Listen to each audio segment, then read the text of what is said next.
That's me, battling this little guy, the single most annoying fly I've ever had to tangle with in my entire life. And it turned this recording session into a marathon.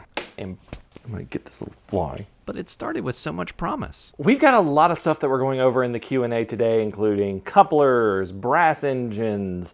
We're doing some CV talk, all sorts of stuff. So let's just go ahead and get into it. It's the monthly Q&A here. Hey everybody, my name's Jimmy. I am drinking some Green Mountain brand coffee today, and this is Coffee and Trains. And a battle with a fly.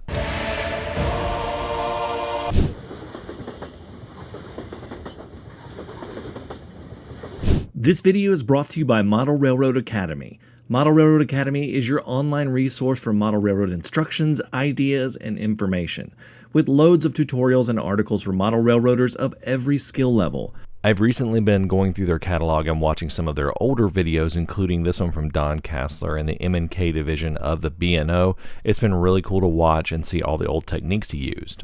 Plus, you can find tutorials on everything from bench work to electronics to scenery, all sorts of things there. The first 1,000 people to sign up at the link in the description below will get a full year of premium membership to Model Railroad Academy for $1.49. Offer is valid for new members only. If you want to tell me what kind of coffee you're drinking and be featured just like these guys right here, you can do that in the comments below. And who knows, you might see your name pop up on an episode of Coffee and Trains. Also, this is the monthly Q&A. At the end of this video, I'll tell you how you can get your question in for next month's Q&A. So stay tuned for that. Cheers.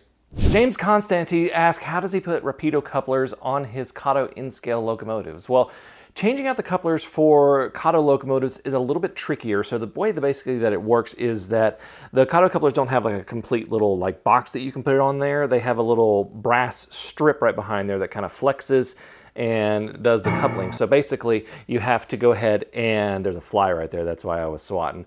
And basically you have to like remove that little brass strip so you can do that. And then a lot of Rapido couplers have that flat part that'll work well with the brass strip. So you just have to be really careful. There's a couple videos online that have done coupler swaps for Kato locomotives, and that should be helpful in getting those swapped out. I'll link them right up here as well as in the description below.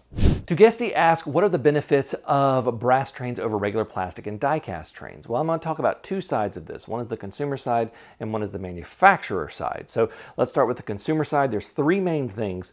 They are more durable, they are more detailed, and they are heavier. So they are more durable because they are all metal. They are more detailed because there's still details you can only get with brass. As a matter of fact, before injection molding got as good as it is today, the only way to get high detail in locomotives was brass. And because these are all metal locomotives, they are very, very heavy. So they are good pullers. So that is the consumer side. On the manufacturing side, one thing with brass trains is that they have a lower tooling cost than injection molded die cast trains.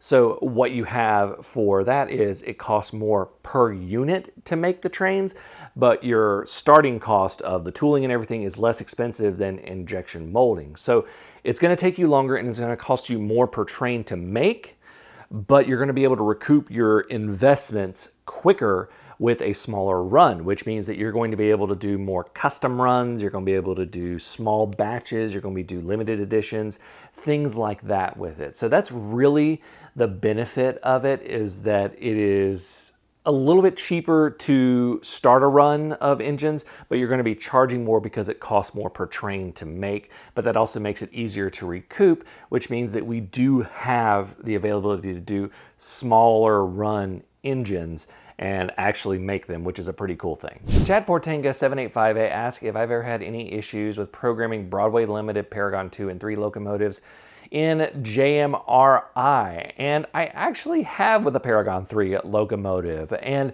what you basically have to do is you have to lower the value of CV217, and it's really like, for me to quickly explain, it's not the greatest, but Heath over at Humanity Junction, he has already done a fantastic job explaining this entire process, and I'm going to link his video right up here as well as in the description below. Tia Edge would like to know if I could do a video cab ride of my layout. Yeah, I can do that. I just have to get it set up a little bit better because on the other side of my layout, the part that y'all don't see a lot of, it is quite a mess because it is a garage. So yeah, I got to get that set up. And he also asked what kind of camera I would recommend for that. So it's really kind of tough because a lot of the cameras that are of the smallest form factor for doing that have kind of gone away. A lot of the small GoPros and run cams. The only one that's still out there is like the Insta360 Go. And I have one of those and I've tried it. I haven't quite got it working, but that's one that I'm definitely going to try again to do a cab ride. So, but if you're talking about overall cameras, I shoot this. What's shooting literally right this is a Sony ZV-E10 Mark II. I don't need anything fancier than that. And for everything else, This was the beginning of my battle with a fly. locomotive. So brass engines were typically, and I swear I'm going to murder this fly. So brass engines were typically a bit more of a craftsman product. I'm going to get this little fly. Limited runs and special runs and things like that. And, I thought I got him. How many flies are in here? I have a lower investment but higher cost per locomotive. So that's why you can see limited. I swear he's on my head.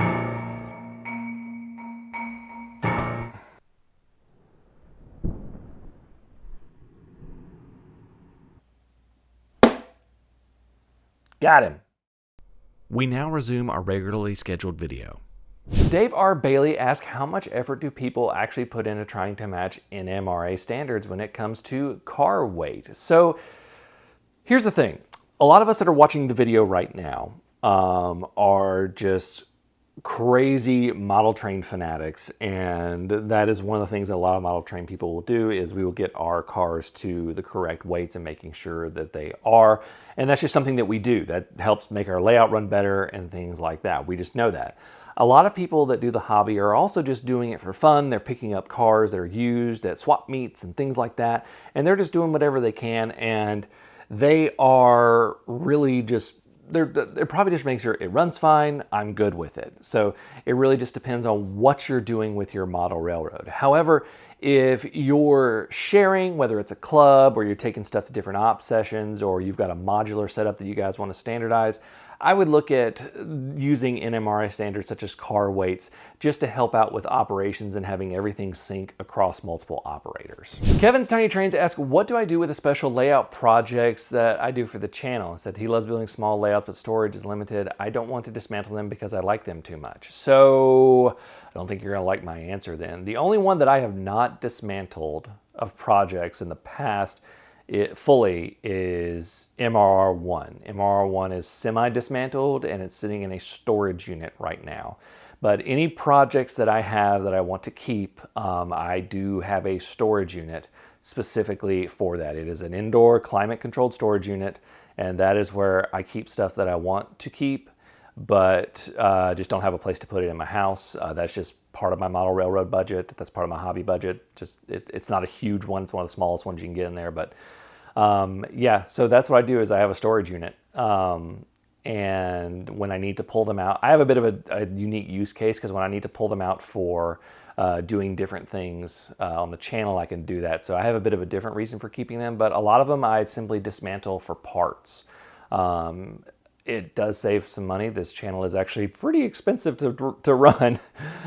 So I try to save money wherever I can. Spot68 asks, Katie versus horn hook couplers, what do you consider the pros and cons for both? So what he's talking about is the old style HO scale couplers here in North America versus the new, more realistic Katie style ones. And when I say new, they've been around a while, but the newer of the two. So I think that basically right now, hook and horn are ones that they work really well. They do. There's no denying that they work really well. The design is pretty sound actually. But the fact that you really can't buy much of anything with hook and horn couplers, I think that's the biggest con for it now.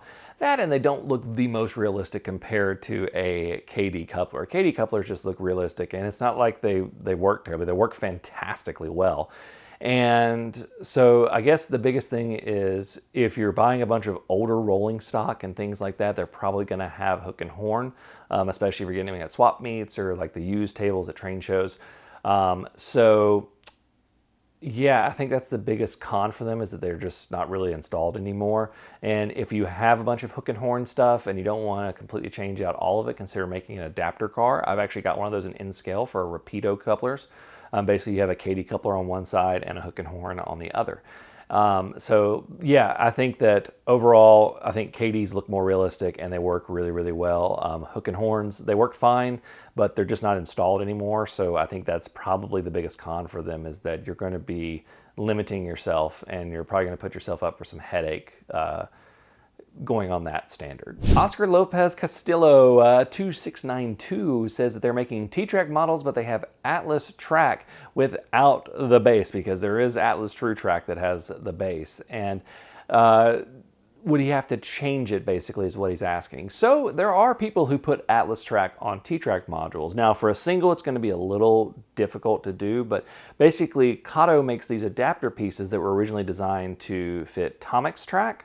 But they work really well for adapting out to any sort of non-roadbed track. So you're going to want to put some roadbed there, but put those on the ends and then just get the sizes right for what you want to do with the Atlas track. And I would use some roadbed, like cork roadbed from Midwest Model Railroad, and just do that. It's going to be a bit more of a headache, but it does have the potential to look really good too. But just make sure that it is code 80 track, which is the same size as Kato Unitrack, or you'll need some sort of adapter. Steve Regan 3182 says, 2 questions. Do I cover my layout from dust?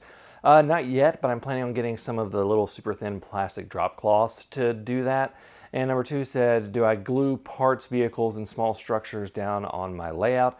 I don't do that typically. I do it for like modular and portable setups, which this is technically, but I haven't done it for this. I also haven't set on a truly final design for it. So like I said, I just switched up 2 of my industries. So no, I typically don't glue down my buildings. John Zimrak 3106 says, before running operations, could you show an overview or map of a particular part of the layout to explain what you're going to do? And yes, I can do that. So that's actually a really good idea of something that I can do.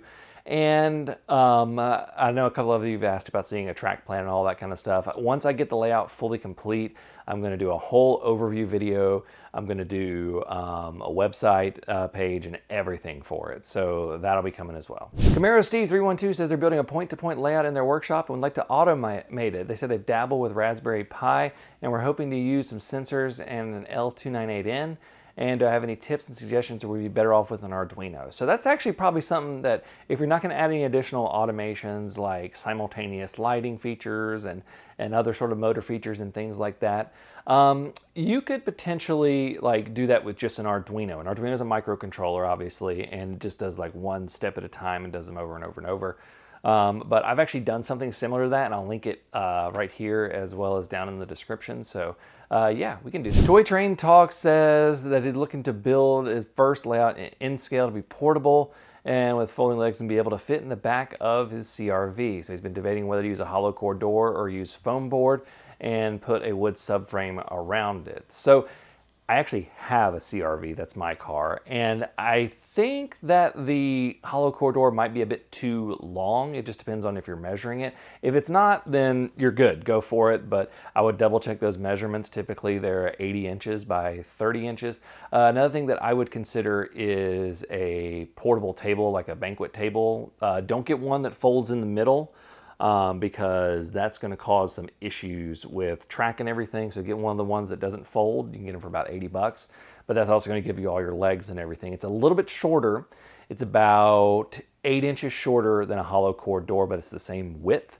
And then you can just put a sheet of foam on top of it, extruded foam 1 to 2 inches, and that'll get you your table right there. And that is going to have a better chance of fitting in your car. Matthew Miller Mates says, have I ever come across any online stores or websites that sell Kato turnouts at affordable prices in HO scale, even though you do N scale? So I have not really looked for Kato HO scale turnouts before. I've seen them and they're not the cheapest things in the world. I do have some Kato HO scale Unitrack, which is actually, it's really, really nice track. It's code 83.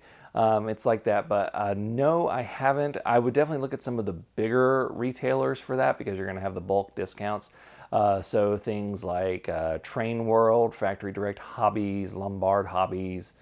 Trying to think of some other ones, model train stuff, even though that's Factory Direct Hobbies now. There's a bunch of them out there. So yeah, just look at some of the bigger ones out there. They're going to be most likely to have a lower price just because they can probably get a better deal because they buy more. Okay, if you would like to have your question answered on next month's Q&A, you can do that by putting it in the comments below, but please get it in there fast. I usually take about a week before I start producing this video. It is a lot to produce, so I want to go ahead and get that in there and get it going. So get that in there, get your question in there, and hopefully you'll see on next month's Q&A. So thank you all so much for watching. Until next time, I'm Jimmy from the DIY and Digital. Stay safe, be kind, drink some coffee, and happy railroading.